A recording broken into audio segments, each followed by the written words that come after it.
Assalamualaikum, Miss Fauzia. First of all, my name is Nurneli Marsara binti Najmuddin. I am from KBA 2423C, and today I want to present my first individual assignment that I choose is Chapter 3, the International Monetary System. Okay, the International Monetary System are referred to the Financial Environment Operating System. It offers the institutional framework for setting the rules and processes for international payment, exchange rate determination, and also capital mobility.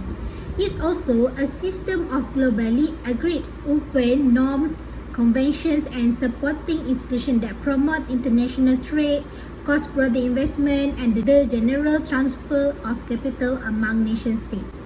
There are 5 stages of international monetary system. The first one is democratism before 1875. The second one is classical gold standard from 1875 until 1914, and the third is interwar period from 1915 until 1944, and the fourth one is Bretton Woods system on 1944, and the last one is flexible floating exchange rate of 1973. Bimetallism is a double standard system as international payment media for both gold and silver coins were used. Gold or silver content of currency determine their exchange rate. Some countries follow a gold or silver standard. Countries are able to keep gold and silver coinage as their currency. As you can see, the example of bimetallism in Argentina. It was introduced during July 1883. The system was highly decentralized because there was no national monetary authority. The gold and silver pesos would be exchanged for paper peso note with predetermined par values, resulting in fixed exchange rate with major international currency. However, now Argentina uses a floating exchange rates regime without intervention up until now. The currency they use is Argentina peso. The second stage is classical gold standard. It was a gold served as a medium of exchange.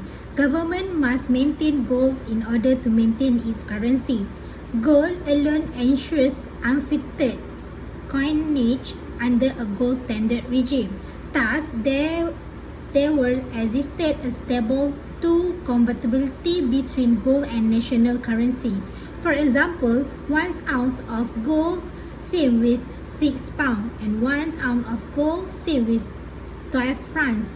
There were no limits on the export and import of gold.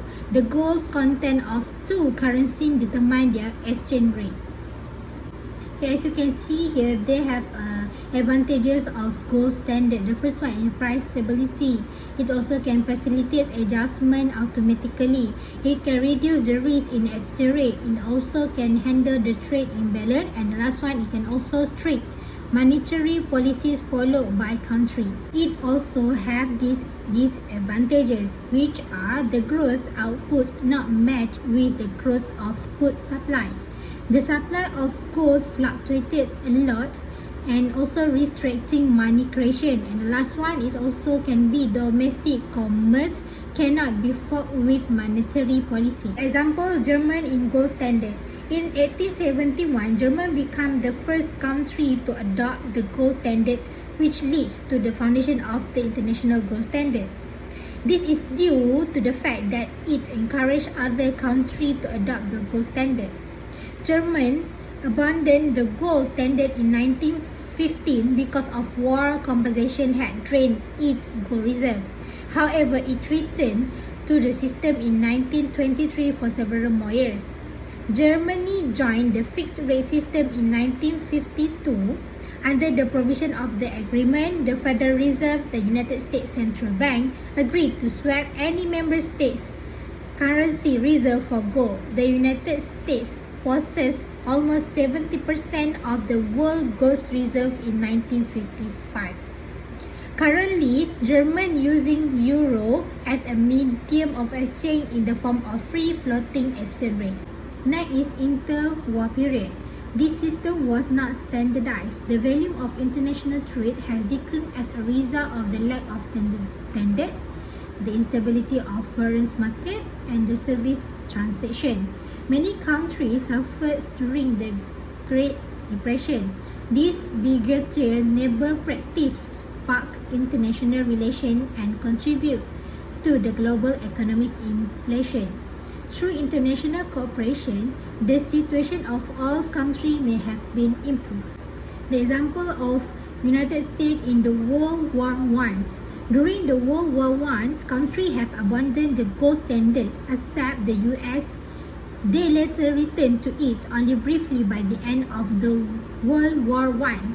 Great Britain was heavily adapted to United States, allowing the US to displace its world's foremost financial power. Early 1918, the prevailing order was essentially a fragmented system of floating exchange rate. To protect the reserve of gold, countries would sometimes need to raise interest rate and generally follow a deflationary policy.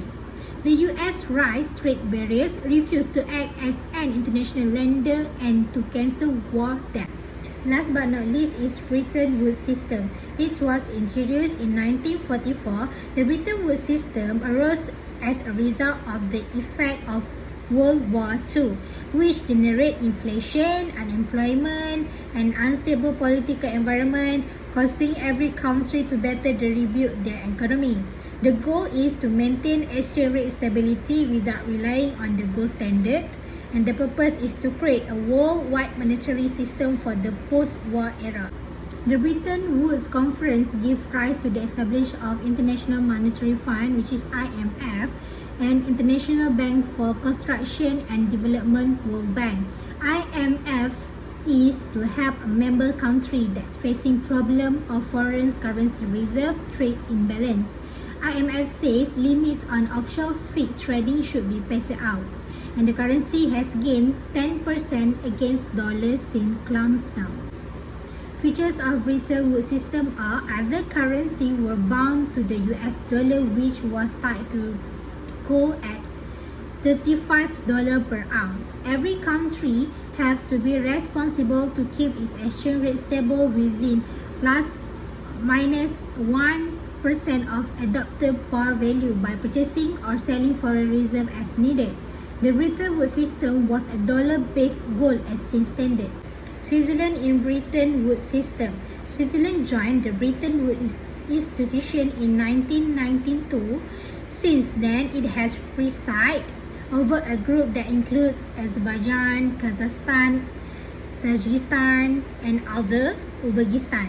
When the Bretton Woods monetary system failed, Switzerland decided to adopt a floating exchange rate system, a decision that has shown to be worthwhile in the long run. Flexible exchange rate, on the other hand, might be vulnerable to significant changes at times. The demise of Bretton Woods system. The United States had to offer dollar reserve to all countries who wish to participate in their currency markets in the immediate post-war period.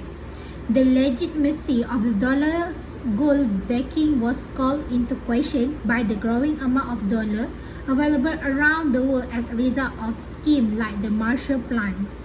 The value of US dollar kept abroad increased significantly, creating a claim on US gold stock and rising doubt about the US ability to convert dollar into the gold on demand. In the 1916, the dollar was overvalued. Dogmatic US policies, such as the increasing expenditure linked with Vietnam, resulted in greater dollar creation to the support expenditure, forcing foreign governments to build up dollar reserve. By President Nixon edict, the US government closed the gold window in 1971. From Bretton Woods to the Smithsonian Agreement, the world went from a gold standard to a dollar standard. The growing volume of dollar issued weakened trust in the system and the dollar's status as a reserve currency even more. By 1973, the world had moved on to finding a new financial system that did not rely on a global system of peak exchange value. The Smithsonian Agreement created an international system of fixed exchange rates without the use of silver or gold as collateral, allowing the dollar to depreciate. For the first time, currency exchange rate were discussed in this agreement. The last stages is the flexible exchange rate regime. IMF member deems flexible exchange rate acceptable through the Jamaica Agreement. Gold was likewise officially decommissioned as an international reserve asset. Gold is no longer used to back up the currency. There are three exchange rate systems, which are the first one, the fixed exchange rate system, and the second one is the floating exchange rate system, and the last one is the pegged exchange rate system. The fixed exchange rate system, the government have pledged to keep exchange rate on track. Exchange rates are only allowed to fluctuate with very strict limits. The government may act if the exchange strays significantly from the desired exchange rate. The government or central bank of a country tie its official exchange rate to the currency of another country or the price of gold. Country can fix their currency to major currency, for example, the US dollar or the euro. Their goal is keeping the value of currency within a small range. Next is floating exchange rate system. This system in which the forex market determines a country currency price based on supply and demand in relation to another currency. Exchange rates are fixed by market force, SS and DD, supply and demand of the two currency. There are two types of floating exchange rate, which is free float and also the managed float. Free float or clean float, one in which the government play no roles. After the demand and supply forces interact, the exchange rate is set. There is substantial danger of volatility with this technique. Managed float or dirty float, the country's government and central bank intervenes to assist fixed exchange rates. These authorities attempt to reduce currency volatility and swings. A monetary policy operation is currency intervention, commonly known as a foreign exchange market intervention or currency manipulation.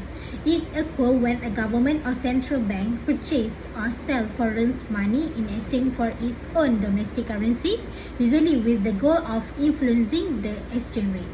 The last one is pegged exchange rate system. The value of the domestic currency is linked to the value of foreign currency or a unit of account. When compared to the other currency, the local currency moves in the same way as the foreign currency. The Hong Kong dollar, for the example, has been linked to the US dollar since 1983, and the Danish krone is pegged to the euro since 1982. The example of Malaysian exchange rate system, Malaysia switched from a fixed exchange rate of 1 US dollar to the RM 3 ringgit 0.80 cent to a control float against a basket of currency. In 21st of July 2005, under the managed float regime, the ringgit exchange rate is mostly determined by ringgit demand and supply in the foreign exchange market. The ringgit exchange rate is not actively regulated or maintained by the central bank. Rather, the economic fundamental and market conditions are the principal determinant of the ringgit exchange rate level.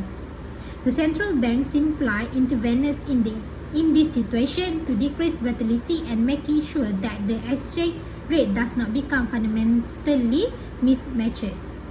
The last example is Singapore exchange rate system. Singapore's monetary policy focused on managing their exchange rate since 1981. The Singapore dollar is managed against a basket of major trading partners and competitors' currency. The adoption of the exchange rate as the intermediate monetary policy aim implies that the must relinquishes control over the domestic interest rate and money supply. For the Singapore dollar, the Monetary Authority of Singapore used a controlled float system rather than being held at a fixed value. The free trade with it, exchange rates fluctuated within an unspecified policy band. The exchange rate policy strip is assessed regularly to ensure that it remains constant with the fundamental of the economy. In the conclusion, to summarize, the international monetary system is where it has evolved from success to failure, as well as according to the current of time that have led to and incorporated into subsequent stages. The international monetary system is significant because it allows for international economic trade, since most countries have national currency that are not accepted as payment outside of the borders. It can be tough to manage at times, but if international monetary can operate well, the international trade or investment can evolve first. Okay, that's all from me. Thank you for lending me your ears. Assalamualaikum.